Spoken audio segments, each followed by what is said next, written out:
The bitter wind howled through Cedar Gulch like a warning as the lone carriage rattled down the frozen Main Street. The year was 1903, and winter had claimed this frontier town with an iron grip. Inside that carriage sat 30-year-old Ivy Monroe, one hand resting protectively on her swollen belly, the other clutching a worn letter, her ticket to a new beginning. Have you ever wondered what it feels like to arrive somewhere new with nothing but hope in your heart? Ivy whispered to her unborn child as the carriage slowed. Today, we find out together. As the wheels ground to a halt, curious eyes peered from frost-covered windows. Cedar Gulch wasn't accustomed to newcomers, especially not in the dead of winter, and certainly not a woman in Ivy's condition, unmarried and with child. What happened next would change not only Ivy's life but the very heart of this unforgiving town. A story of betrayal, shame, and unexpected love was about to unfold in the most unlikely of places. If you've ever felt judged unfairly or found strength when you thought all hope was lost, stay with me. This true story from America's forgotten past might just change how you see the world.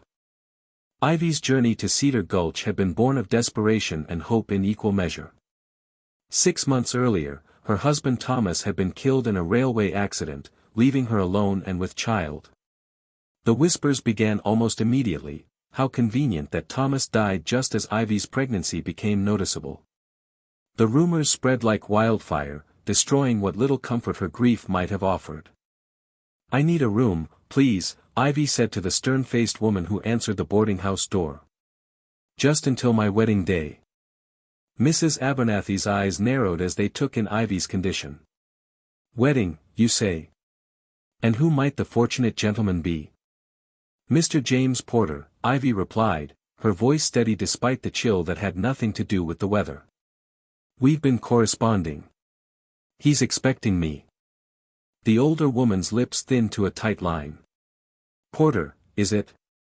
Well, I suppose I have a corner room available. Though I run a respectable establishment, mind you." That night, in a small room with peeling wallpaper and a view of the snow-covered street, Ivy read James's letters again. His words promised understanding, compassion, and a fresh start for her and her child. In this frozen wilderness, those promises felt like the only warmth she had left. "Is this madness?" she wondered aloud, tracing the careful handwriting with her fingertip. "Coming all this way to marry a man I've never met?" The baby kicked in response, a flutter of movement that brought a small smile to Ivy's lips. "You're right," she whispered. "Sometimes hope requires a leap of faith." Morning brought no relief from the cold or from the stares that followed Ivy as she made her way through town. Cedar Gulch was the kind of place where everyone knew everyone's business, and strangers were subject to immediate judgment. "That's her," whispered a woman outside the general store. "Porter's mail-order bride. Carrying another man's child, they say." Ivy kept her head high. She had weathered worse storms than gossip. Besides, in just 3 days, she would be Mrs. James Porter, and these whispers would fade like footprints in fresh snow. What Ivy didn't know was that James Porter had been hearing those whispers too. Each day, as he prepared for their wedding, doubt crept into his heart like the frost that crept across the windows at night. "Is it true what they're saying?" he finally asked when they met briefly at the church to discuss the ceremony. "That the child isn't your late husband's?" "Of course not," Ivy replied, shocked that he would even ask. "Thomas was this baby's father. I've never been unfaithful." James nodded, but something had changed in his eyes. Something cold had taken root. Have you ever trusted someone completely, only to feel that trust begin to crumble? If you have, give this video a like and share your experience in the comments below. As Ivy walked back to the boarding house, the snow began to fall again, thick flakes that muffled the world around her. The isolation felt almost complete, a woman alone in a strange town, carrying both new life and old grief. Yet somehow, she found the strength to believe that tomorrow would be better. 3 more days, she reminded herself, running a hand over her belly. 3 more days, and we'll have a home. A family. The wedding day dawned clear and brutally cold. Ivy dressed carefully in the simple white gown she had brought with her, adjusting it as best she could over her growing belly. Through the frosted window, she could see people making their way to the chapel, not out of joy for the couple, but out of curiosity. In a town with little entertainment, a wedding like this was too intriguing to miss. Mrs. Abernathy helped pin Ivy's dark hair, her movements efficient but not unkind. "Ready yourself, girl," she said quietly. "This town can be harsh on those who don't fit their idea of proper." "I've done nothing wrong," Ivy replied, meeting the older woman's eyes in the mirror. "Sometimes that doesn't matter as much as what people believe you've done." Those words echoed in Ivy's mind as she made her solitary walk to the chapel. No father to give her away, no friends to stand beside her, just Ivy, her unborn child, and the promise of a man she barely knew. The chapel fell silent as she entered. Faces turned, eyes widened, and whispers rustled like dry leaves. At the altar stood James Porter, tall and uncomfortable in his Sunday best, his expression unreadable as Ivy slowly approached. She searched his face for any sign of the man whose letters had given her hope, the man who had written about second chances and new beginnings. Instead, she saw a stranger, his jaw tight with indecision, his eyes darting nervously to the congregation. "You look beautiful," he said mechanically when she reached him, but the words rang hollow in the hushed chapel. The pastor began the ceremony, his voice echoing in the hushed chapel. "Dearly beloved, we are gathered here today." Ivy felt a flutter of hope. This was it, the moment her new life would begin. She looked up at James, expecting to see the same kindness that had filled his letters. Instead, she saw doubt. Fear. Judgment. "I can't do this," James suddenly announced, his voice cracking the silence like ice breaking on a frozen pond. "I'm sorry, but I cannot marry this woman." A collective gasp rose from the congregation. Ivy stood frozen, unable to comprehend what was happening.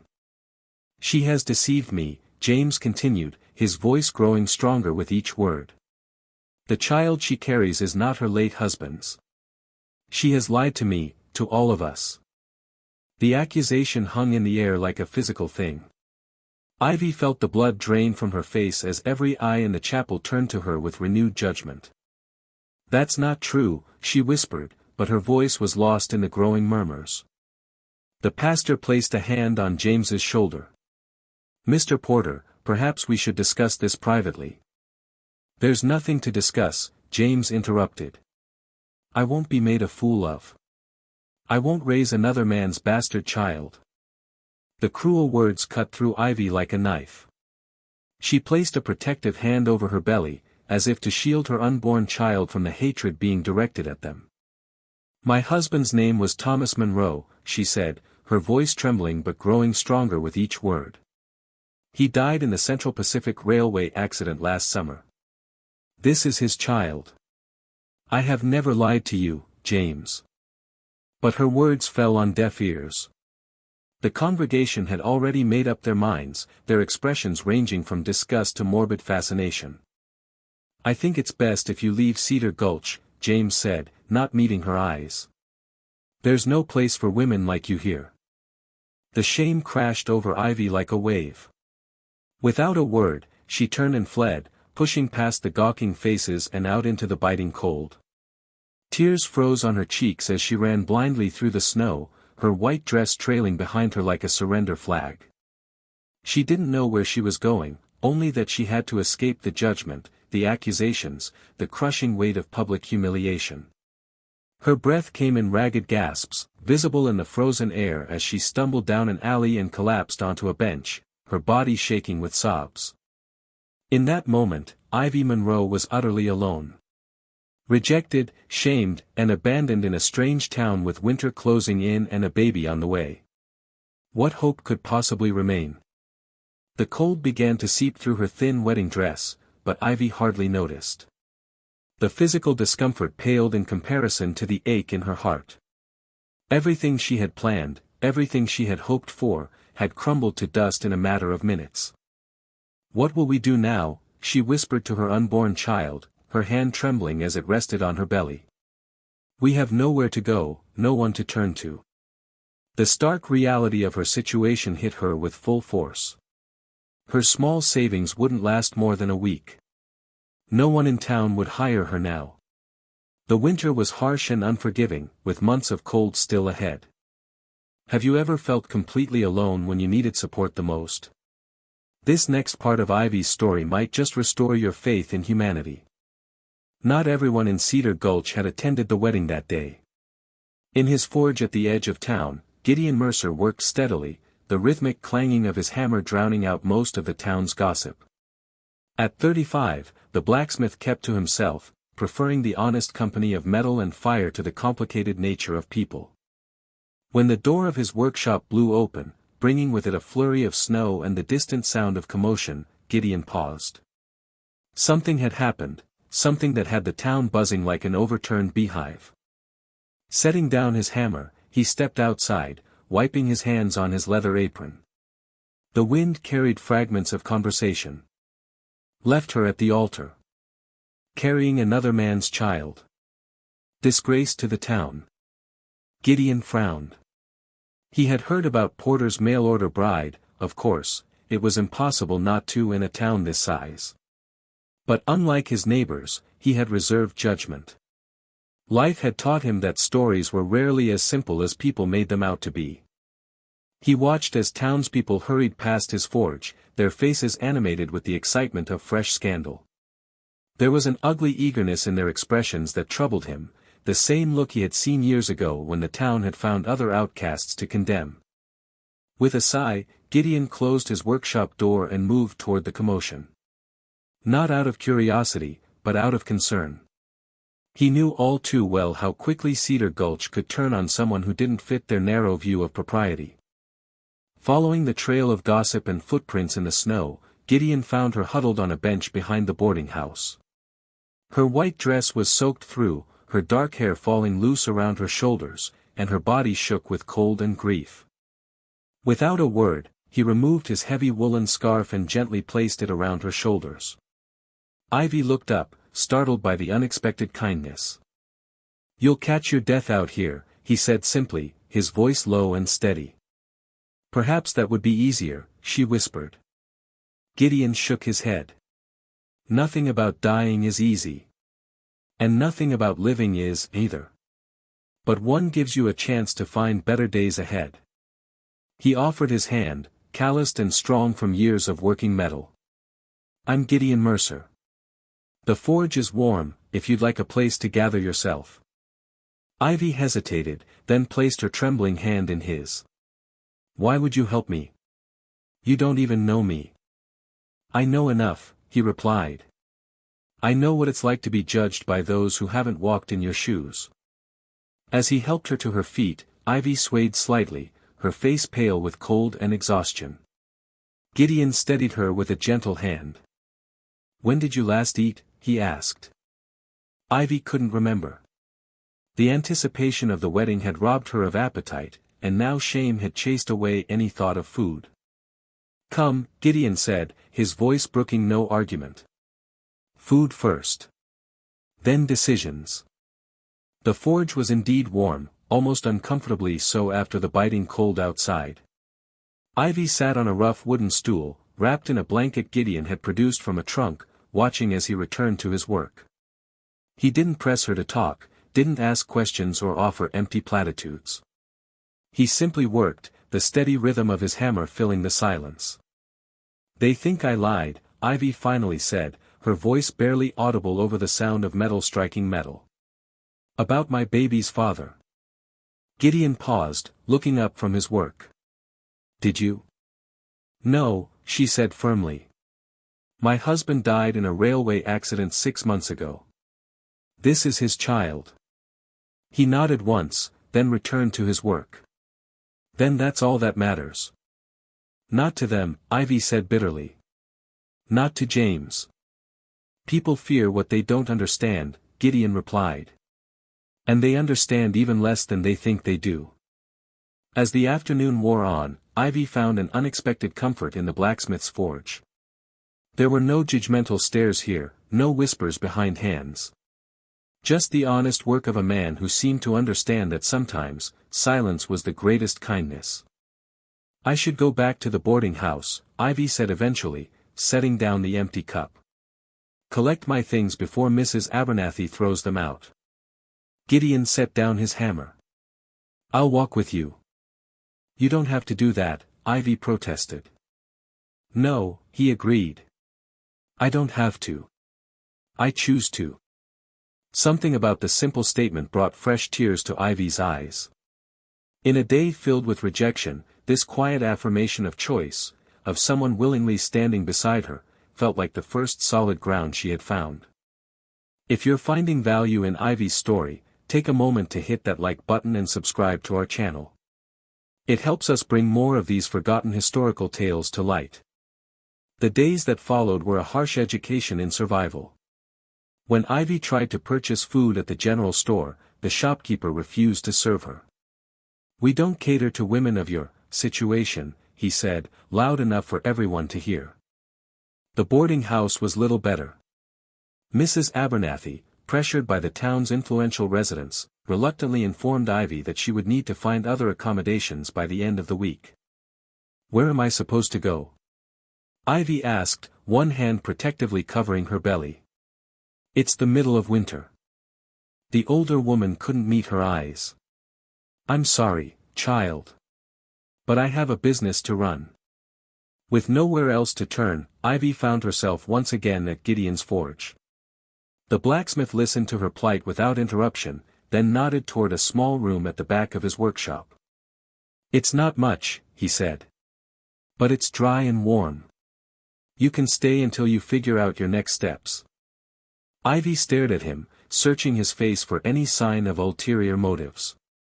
Finding none, she asked, why are you helping me when everyone else has turned their backs?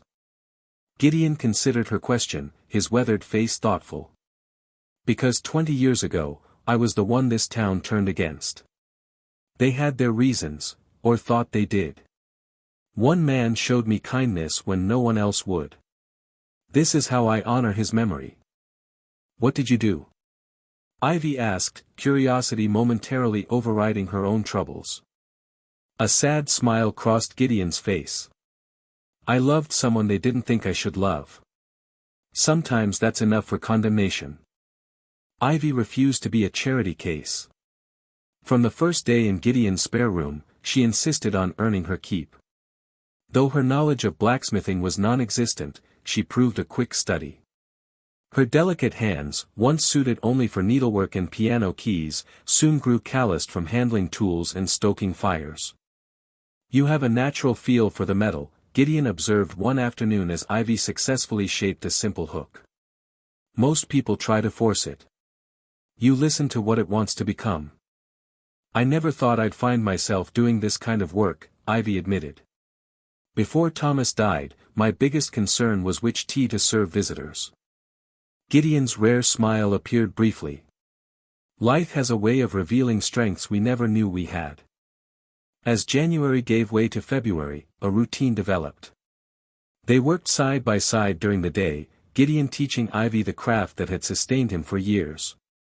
In the evenings, they shared simple meals and quieter conversations. Neither spoke of the future, it was enough to survive each day as it came. The first time I held hot metal in tongs, I was terrified, Ivy said one day as she confidently shaped a horseshoe.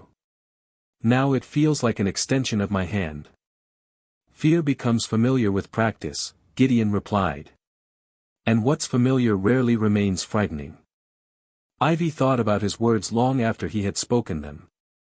Perhaps the same could be said of her situation, what had once seemed an unbearable humiliation was slowly transforming into something else. Not quite acceptance, but a quiet defiance. A determination to live on her own terms despite what others thought. Do you think the town will ever accept me? She asked Gideon later that day. Does it matter? He countered gently. Ivy considered this, then shook her head. Not as much as it once did. Why did you never marry? Ivy asked one evening as they sat by the stove, the wind howling outside like a living thing. Gideon was silent for so long that Ivy thought he might not answer. Finally, he said, I was engaged once. To a woman named Eleanor. What happened? Influenza, he said simply. The winter of '95. Half the town fell ill.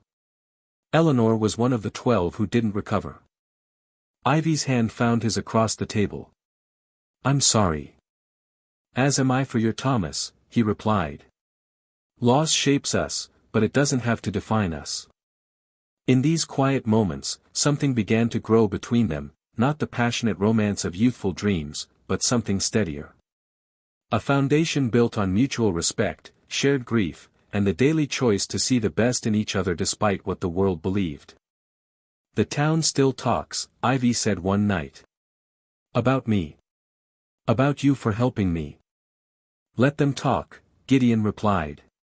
Words only have the power we give them. The baby kicked vigorously, as if in agreement. Ivy laughed softly, taking Gideon's hand and placing it on her belly so he could feel the movement. His eyes widened in wonder. Strong, he said quietly. Like its mother, Ivy replied. I'm beginning to understand that strength doesn't always look the way we expect it to. Gideon's gaze met hers, warm with understanding. True strength rarely announces itself. It simply endures. Are you enjoying this journey through America's past? Comment below with your thoughts on Ivy and Gideon's developing relationship. March arrived with no less snow but slightly longer days. Ivy's body had grown heavier with child, her movements more deliberate as she navigated the still frozen streets of Cedar Gulch. The town's attitude toward her remained frosty, shopkeepers served her reluctantly and at inflated prices, women pulled their children closer when she passed, and men tipped their hats to look at the ground rather than acknowledge her presence. Mrs. Abernathy says she's living in sin with the blacksmith now, one woman whispered loudly enough for Ivy to hear. Always knew there was something odd about Mercer, her companion replied. Normal men don't keep to themselves like that. Ivy kept walking, her back straight despite the weight she carried. These words, which once would have cut her to the quick, now seemed to bounce off an invisible shield she had developed. The opinions of Cedar Gulch mattered less with each passing day. What did matter were the small moments of beauty she had begun to notice, the way sunlight created rainbow prisms in icicles hanging from the eaves, the persistent robin that sang each morning regardless of the cold, the satisfaction of creating something useful with her own hands. On her way back to the forge, Ivy passed James Porter on the street. He averted his eyes, quickening his pace to avoid her. Instead of shame, Ivy felt a surprising flash of pity for the man who had been too afraid to stand by his word, too weak to form his own opinions apart from town gossip. Mr. Porter, she called, causing him to stop reluctantly. I forgive you. His face registered shock, then confusion. Without waiting for a response, Ivy continued on her way, feeling lighter than she had in months. Forgiveness, she was learning, freed not just the forgiven but also the one who offered it. What are you making? Gideon asked one afternoon, finding Ivy bent over a small piece of metal she had been shaping for days. She held up her creation, a delicate pendant in the shape of a bird in flight. It's not perfect, she said, examining the slightly uneven wings. It's honest, Gideon replied. That's better than perfect. Ivy had begun creating small items to sell, pendants, hooks, simple kitchen tools. Gideon took them to neighboring towns on his supply runs, returning with modest payments that Ivy saved carefully. Each coin represented independence, a future she was building with her own hands. I never thought I could do this, she admitted one day. Create things that others find valuable. Most limits are the ones we place on ourselves, Gideon said. Or the ones we allow others to place on us. The transformation in Ivy went beyond the physical. Where once uncertainty had clouded her eyes, now determination shone. Her hands, once soft and tentative, moved with purpose and confidence. She carried herself differently, not with the defiance of someone with something to prove, but with the quiet assurance of someone who knew her own worth. I used to measure my value by what others thought of me, she told Gideon as they worked side by side. Now I measure it by what I know I can endure. What I can create. That's the only measure that matters, he agreed, his eyes warm with pride. As her time grew nearer, Ivy found herself wondering what life would be like for her child in Cedar Gulch. Would the town's judgment extend to an innocent baby? Would her child grow up bearing the weight of their mother's perceived sins? I've been thinking, she said to Gideon one evening. Perhaps I should move on when spring comes. Find a place where no one knows our story. Gideon was quiet for a long moment. Is that what you want? I want my child to have a chance, Ivy replied. Without the burden of gossip and judgment. Running doesn't end judgment, Gideon said carefully. It just postpones it. Sometimes, standing your ground changes more than just your own story. The next morning, a notice appeared on the town bulletin board announcing a special meeting at the town hall. The topic, the matter of appropriate community standards and values. Everyone in Cedar Gulch knew exactly what, and who, would be discussed. As Ivy prepared for bed that night, she found herself surprisingly calm. 2 months ago, the thought of being the subject of a town meeting would have filled her with dread. Now, she felt only a quiet resolve. Whatever they decide, she told Gideon as he stoked the fire for the night, I want to thank you. Not just for the shelter and the work, but for seeing me as I am, not as they believe me to be. Gideon turned to her, his expression serious. Will you let me come with you? To the meeting? Ivy nodded, unexpectedly moved by the question, by his understanding that she needed to face this on her own terms but wouldn't have to face it alone.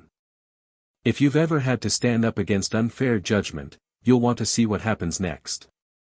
Make sure you're subscribed so you don't miss the conclusion of Ivy's remarkable journey. The town hall was packed that evening. Every resident of Cedar Gulch, it seemed, had come to witness what promised to be the final judgment of Ivy Monroe. The mayor, a portly man with a perpetual frown, called the meeting to order with 3 sharp raps of his gavel. We are here to discuss matters of community standards, he announced, his eyes briefly flicking to where Ivy sat beside Gideon in the back row. Cedar Gulch has always prided itself on being a moral, upstanding town. Several speakers rose to express their concerns about certain elements threatening the town's reputation. Mrs. Abernathy spoke of the importance of proper appearances. The Reverend reminded everyone of the sanctity of marriage. James Porter, looking uncomfortable but resolute, defended his decision to call off the wedding when he discovered the truth. Through it all, Ivy sat silent, her hands folded protectively over her belly, her face a careful mask that revealed nothing of the storm within. Finally, the mayor asked, does anyone else wish to speak before we decide on this matter? Slowly, Ivy rose to her feet. A hush fell over the room as she made her way to the front, Gideon a steady presence just behind her. The walk felt impossibly long, each step carrying her past faces that had turned away from her on the street, eyes that had judged her without knowing her story. Yet with each step, Ivy felt a growing certainty that regardless of what happened tonight, she would survive this too. When she reached the front of the hall, she turned to face the town that had rejected her. The weight of their collective gaze was almost physical, but Ivy stood tall, one hand resting protectively on her belly. My name is Ivy Monroe, she began, her voice soft but clear in the silent hall. 6 months ago, I was a happily married woman waiting for my husband to return from a business trip. Instead, I received word that Thomas had been killed instantly when his train derailed. She paused, one hand resting on her belly. This child is all I have left of him. A piece of the man I loved, growing inside me even as I buried him. Ivy looked around the room, meeting the eyes of those who had judged her so harshly. I came to Cedar Gulch because James Porter offered me hope when I had none. He promised understanding and a fresh start. I believed him. Her gaze found James in the crowd. I don't blame you for your doubts. Fear makes us believe the worst in others. But your fear doesn't make your accusations true. The room remained silent, but something had shifted. Where before there had been certainty in the judgment of this woman, now doubt began to creep in. I've never asked for charity, Ivy continued. Only for the chance to build a life for myself and my child. I've worked every day to earn my place here, despite being turned away from your shops and your homes. She turned slightly, acknowledging Gideon with a small nod. One person in this town saw me as a human being worthy of basic kindness. Not as a scandal or a rumor or a problem to be solved. Just as a person trying to survive. Tears glistened in her eyes now, but she made no move to wipe them away. They were not tears of shame or desperation, but of truth finally spoken aloud. I don't know what you'll decide tonight, she said. Whether you'll choose to run me out of town or allow me to stay. But I want you to know that your judgment can't take away my dignity. It can't erase the truth of who I am or diminish the love I have for my child. A murmur ran through the crowd. Some shifted uncomfortably in their seats, while others exchanged glances, as if seeing Ivy, truly seeing her, for the first time. Whatever you decide, Ivy concluded, her voice steady despite the tears now flowing freely down her cheeks, I forgive you for how you've treated me. Not because you deserve forgiveness, but because I deserve peace. As Ivy finished speaking, the town hall remained silent. Then, from the back of the room, an unexpected voice spoke up. I believe her, said Mrs. Abernathy, rising to her feet. I've watched this young woman face cruelty with dignity for months now. Whatever happened before she came here, she's proven her character by how she's conducted herself since. Others began to nod, some reluctantly, others with growing conviction. The tide was turning, not in a dramatic wave, but in the slow, steady way that real change often happens. The blacksmith vouches for her, called another voice. And Mercer's judgment has always been sound. One by one, voices began to rise in support. Not all, some residents remained firm in their disapproval, but enough to matter. Enough to indicate that perhaps Cedar Gulch had room for growth, for change, for acceptance of those who didn't fit neatly into their preconceived notions of propriety. By the time April arrived, bringing with it the first tentative signs of spring, Cedar Gulch had begun to thaw in more ways than one. The birth of Ivy's daughter, a healthy girl with her father's eyes and her mother's determination, seemed to wash away the last of the town's resistance. Standing outside the forge that had become their home, Ivy and Gideon watched as patches of ground emerged from beneath the melting snow. The baby slept peacefully in Ivy's arms, unaware of the journey that had brought her into this world. What will you do now? Gideon asked quietly. Now that you could go anywhere. Ivy looked up at him, seeing the question behind his words. I think, she said slowly, that I've found where I belong. His hand found hers, strong and steady as the man himself. I think you have too. The sun broke through the clouds then, casting its warmth on the awakening earth. A drop of melting snow fell from the eve above them, landing with a soft plop at their feet, the sound of winter yielding to spring, of hardship giving way to hope. I named her Eleanor, Ivy said softly, looking down at her sleeping daughter. After someone who was deeply loved. Gideon's eyes widened in surprise, then filled with emotion. It's a beautiful name, he said, his voice rough with feeling. I thought so too, Ivy replied. A new Eleanor, for a new beginning. In that moment, as they stood together at the threshold of a future neither could have imagined just months before, Ivy Monroe understood that true love wasn't about grand rescues or passionate declarations. It was about finding someone who stood beside you in your darkest hour, who saw your worth when others saw only your flaws, and who offered not empty promises but consistent, unwavering truth. Her journey, from shame at the altar to finding unexpected love with a quiet blacksmith, had taught her that even the harshest winter eventually yields to spring. And that sometimes, the most beautiful beginnings grow from the most painful endings.